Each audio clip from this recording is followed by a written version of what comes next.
ত্রিপুরার হাজার হাজার চাকরি প্রত্যাশীর জন্য কি খুলতে চলেছে নতুন দরজা? হ্যাঁ বন্ধুরা, কেন্দ্রীয় স্বরাষ্ট্র মন্ত্রকের বড় সিদ্ধান্ত ঘিরে এখন রাজ্য জুড়ে শুরু হয়েছে জোর আলোচনা। ত্রিপুরার জন্য অনুমোদন পেল নতুন টিএসআর ইন্ডিয়া রিজার্ভ ব্যাটালিয়ন। তাহলে কি আবার নতুন নিয়োগের সম্ভাবনা তৈরি হচ্ছে? আজকের এই ভিডিওতে আমরা জানাবো পুরো বিষয়টা বিস্তারিতভাবে। তো বন্ধুরা, সম্প্রতি দিল্লিতে কেন্দ্রীয় স্বরাষ্ট্রমন্ত্রী অমিত শাহের সঙ্গে বৈঠক করলেন ত্রিপুরার মুখ্যমন্ত্রী ডক্টর মানিক সাহা। এরপরে সামনে আসে বড় খবর। জানা গিয়েছে কেন্দ্রীয় স্বরাষ্ট্রমন্ত্রক ত্রিপুরার জন্য নতুন একটি টিএসআর বা Tripura state rifles India reserve battalion অনুমোদন করেছে। শুধু তাই নয় বন্ধুরা, এই নতুন ব্যাটালিয়ন তৈরির জন্য কেন্দ্রের পক্ষ থেকে 50 কোটি টাকার আর্থিক সহায়তা দেওয়া হবে বলে খবর প্রকাশিত হয়েছে।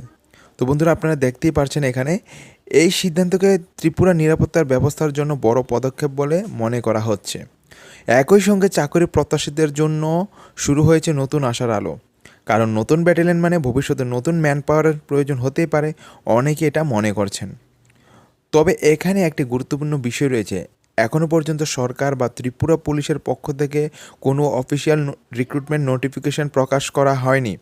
মানে এই মুহূর্তে নিয়োগ শুরু হয়েছে এমন কোনো সরকারি ঘোষণা এখনও কিন্তু আসেনি। কিন্তু নতুন ব্যাটালিয়ন অনুমোদনের পর ভবিষ্যতে নিয়োগের সম্ভাবনা কিন্তু তৈরি হতে পারে বলেই আলোচনা চলছে। কিন্তু নতুন ব্যাটালিয়ন অনুমোদনের পর ভবিষ্যতে নিয়োগের সম্ভাবনা তৈরি হতে পারে বলেই আলোচনা চলছে। তো বিশেষ করে দীর্ঘদিন ধরে চাকরি অপেক্ষায় থাকা যুবক যুবতী এবং এসপিওদের মধ্যেও কিন্তু এই খবর নিয়ে ব্যাপক আগ্রহ দেখা যাচ্ছে। অনেকে মনে করছেন ভবিষ্যতে যদি নিয়োগ আসে তাহলে ত্রিপুরার বহু বেকার যুবকের জন্য কিন্তু নতুন সুযোগ তৈরি হতে পারে। তো এখন দেখার বিষয় আগামী দিনে ত্রিপুরা গভর্নমেন্ট বা পুলিশ হেডকোয়ার্টারের পক্ষ থেকে কোনো নতুন নিয়োগ সংক্রান্ত আপডেট সামনে আসে। যদি এই বিষয়ে নতুন কোনো অফিসিয়ালি আপডেট আসে সবার আগে আপনাদের জানানো হবে আমাদের এই চ্যানেলে। ভিডিওটি ভালো লাগলে লাইক করবেন, শেয়ার করবেন এবং চ্যানেল সাবস্ক্রাইব করে পাশে থাকা বেল আইকনটি প্রেস করে রাখুন। ধন্যবাদ। জয় হিন্দ, জয় ভারত।